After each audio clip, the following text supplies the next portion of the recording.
कहते हैं कि जिंदगी के सबसे बड़े युद्ध हथियारों से नहीं बल्कि हमारे अपने मन के अंदर लड़े जाते हैं। पर कभी सोचा है कि उस एक पल में क्या होता है जब सही काम करने का रास्ता अपनों के खिलाफ जाने से होकर गुजरता हो, जब आपका कर्तव्य और आपका दिल वो दोनों अलग अलग दिशाओं में खींच रहे हों। आज हम एक ऐसी ही कह सकते हैं एक दुविधा की गहराई में उतर रहे हैं। हमारे पास स्रोत के तौर पर एक संस्कृत श्लोक है और उसका सार, और ये हमें ले जाता है एक महाकाव्य की उस धड़कन रोक देने वाले पल में जहां एक महान योद्धा युद्ध के मैदान में खड़ा है और सामने सामने दुश्मन नहीं है, सामने है उसका अपना पूरा अतीत, उसका पूरा संसार। तो हमारी कोशिश ये समझने की है कि ये जो कर्तव्य और मोह का टकराव है, ये सिर्फ एक पुरानी कहानी नहीं है, ये एक सार्वभौमिक अनुभव है। हम उस एक पल की चीर-फाड़ करेंगे जिसने एक भयंकर युद्ध को एक गहरे दार्शनिक संवाद में बदल दिया। तो चलिए इस मनोवैज्ञानिक गुत्थी को सुलझाने की कोशिश करते हैं। शुरुआत सीधे उस श्लोक के हिंदी अनुवाद से करते हैं जो हमारी आज की चर्चा की नींव है। श्लोक कहता है, अर्जुन ने दोनों सेनाओं में खड़े अपने पितरों, पितामहों, आचार्यों, मामाओं, भाइयों, पुत्रों, पौत्रों, मित्रों, ससुराल के जनों और शुभचिंतकों को देखा। अब पहली बार में ये तो सिर्फ एक सूची लगती है ना? जैसे कोई बस नाम गिना रहा हो। नाम गिना रहा हो। हाँ बिल्कुल, पहली नजर में ये एक सामान्य सूची ही लगती है। लेकिन यही इस श्लोक की सबसे बड़ी खूबी और गहराई है।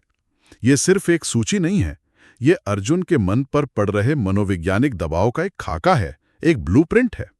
आप सोचिए, कुरुक्षेत्र का मैदान है, शंखनाद हो चुका है, लाखों सैनिक लड़ने मरने को तैयार हैं। और उस भयंकर शोर के बीच अर्जुन कृष्ण से कहते हैं, रथ को दोनों सेनाओं के बीच ले चलिए, मैं देखना चाहता हूं कि मुझे लड़ना किनसे है। और जब वो देखते हैं तो उन्हें दुश्मन नहीं दिखते, उन्हें रिश्ते दिखते हैं। ये कोई रणनीतिक आकलन नहीं है, ये तो एक भावनात्मक विस्फोट है। हाँ, विस्फोट ही है। जैसे किसी ने अचानक एक शांत झील में पत्थर फेंक दिया हो और लहरें उठने लगी हों। बिल्कुल सही कहा।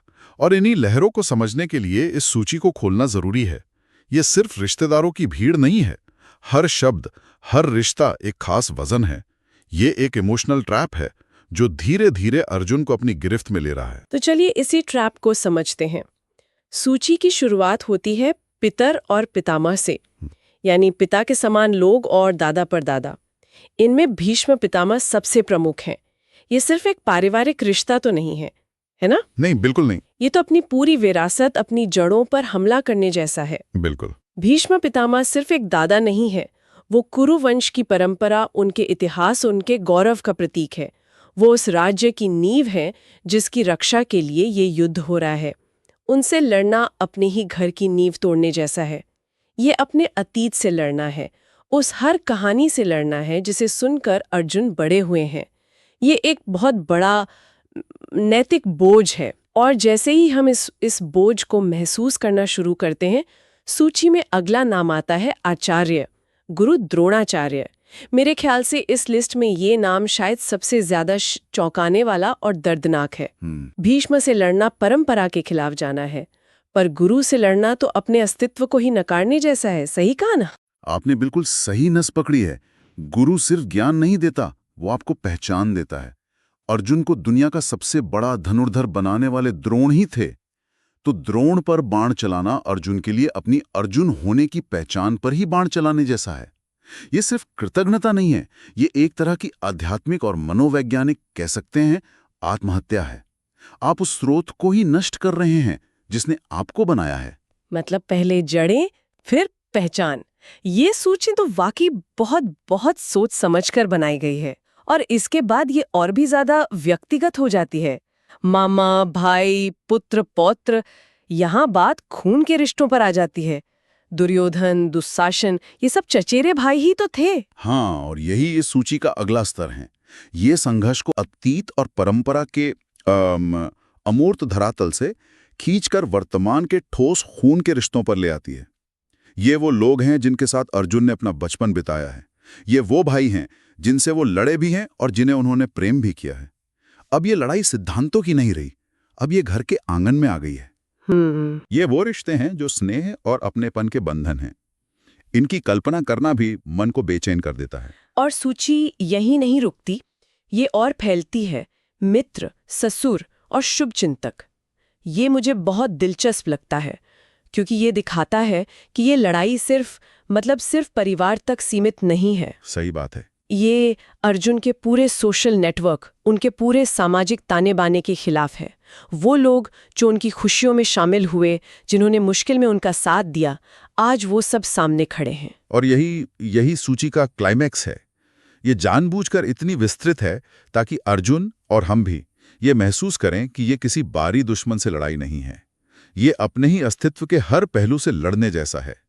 उनका अतीत पितामह, उनकी पहचान आचार्य, उनका परिवार भाई और उनका समाज मित्र, सब कुछ दांव पर है और सब कुछ उनके सामने खड़ा है।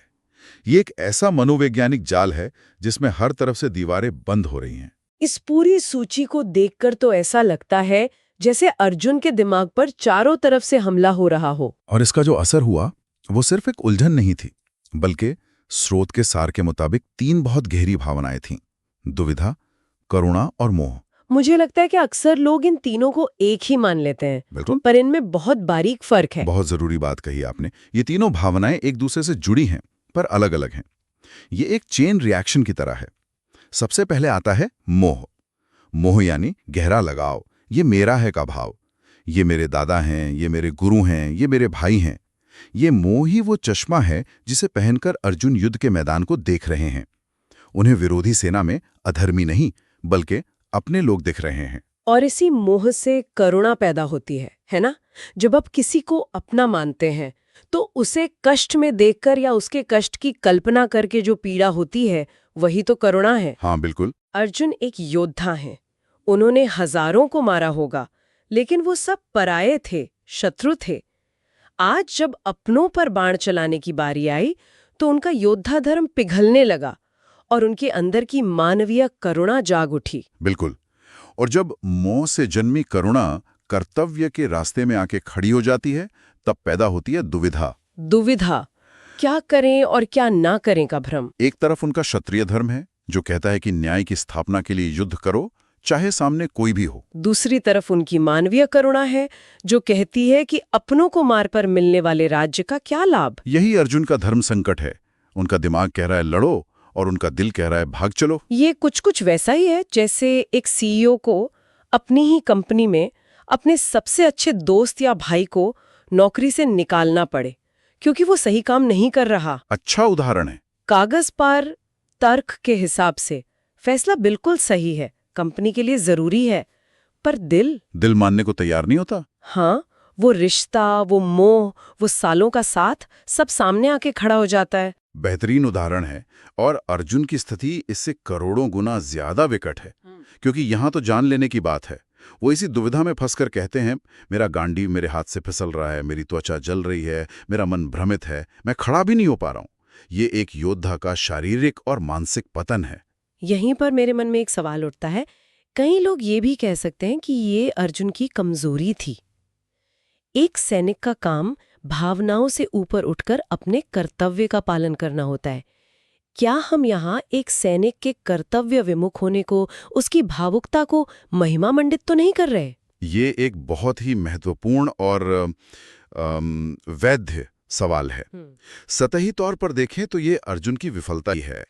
एक योद्धा के तौर पर वो अपने कर्तव्य से चूक रहे हैं, लेकिन अगर हम गहराई में जाएं तो ये विफलता ही एक बड़े रूपांतरण का कारण बनती है। ये एक तरह का मनोवैज्ञानिक रीबूट है। रीबूट? हाँ, अर्जुन का जो ऑपरेटिंग सिस्टम था, एक अजय योद्धा का जिसे सिर्फ जीतना आता था, वो इस नई परिस्थिति में आकर क्रैश हो गया है। वो हैंग हो गया है। सिस्टम क्रैश, ये दिलचस्प एनालॉजी है। मतलब उनका पुराना सॉफ्टवेयर इस नई प्रॉब्लम को सॉल्व नहीं कर पा रहा था। एग्जैक्टली। और इसी सिस्टम क्रैश के बाद श्री कृष्ण एक नया, ज्यादा गहरा और उन्नत सॉफ्टवेयर इंस्टॉल करने की प्रक्रिया शुरू करते हैं, जिसे हम भगवद गीता कहते हैं। बिना इस सिस्टम फेलियर के इस अपग्रेड की कोई गुंजाइश ही नहीं थी। अगर अर्जुन बिना सवाल किए एक रोबोट की तरह लड़ना शुरू कर देते तो वो एक महान योद्धा तो कहलाते, पर एक आत्मज्ञानी नहीं बन पाते। गीता का जन्म ही अर्जुन के इस गहरे अवसाद और विषाद से हुआ है। मतलब अर्जुन की ये कमजोरी ही उनकी सबसे बड़ी ताकत बन गई, उनका ये मोह ही ज्ञान का द्वार बन गया। ये तो सच में बहुत दिलचस्प है। इसका मतलब है कि कभी-कभी पूरी तरह से टूट जाना, बिखर जाना भी जरूरी होता है ताकि कुछ नया और बेहतर बनाया जा सके। निश्चित रूप से महान ज्ञान अक्सर महान संकट के क्षणों में ही जन्म लेता है। जब हमारे सारे पुराने विश्वास, सारे पुराने सहारे और हमारी पुरानी पहचान टूट जाती है, तभी हम नए जवाब खोजने के लिए मजबूर होते हैं। ये श्लोक उस महान संकट की शुरुआत है। ये वो चिंगारी है जो आगे चलकर ज्ञान की ज्वाला को प्रज्वलित करती है। ये सिर्फ एक युद्ध का वर्णन नहीं, ये एक आत्मा के जागरण की शुरुआत का वर्णन है। तो इस पूरी चर्चा का हमारे लिए क्या मतलब है? ये एक अकेला श्लोक हमें याद दिलाता है कि जीवन के सबसे बड़े युद्ध हथियारों से नहीं, बल्कि हमारे दिल और दिमाग में लड़े जाते हैं। ये दिखाता है कि कैसे दुश्मन का मानवीय चेहरा देख लेने से, उसे एक रिश्ते के रूप में पहचान लेने से सब कुछ बदल सकता है। पूरी लड़ाई का परिप्रेक्ष्य, उसका अर्थ ही बदल जाता है। संक्षेप में कहें तो ये क्षण अर्जुन के लिए युद्ध भूमि को एक आत्मनिरीक्षण के आईने में बदल देता है। वो वहां बाहरी दुनिया से लड़ने आए थे, लेकिन अब उन्हें अपने अंदर की दुनिया से लड़ना पड़ रहा है, अपने ही मूल्यों, अपनी ही निष्ठाओं और अपने ही रिश्तों से। और यही लड़ाई असली लड़ाई है। और यहीं पर मैं सुनने वालों के लिए एक विचार छोड़ना चाहूंगा।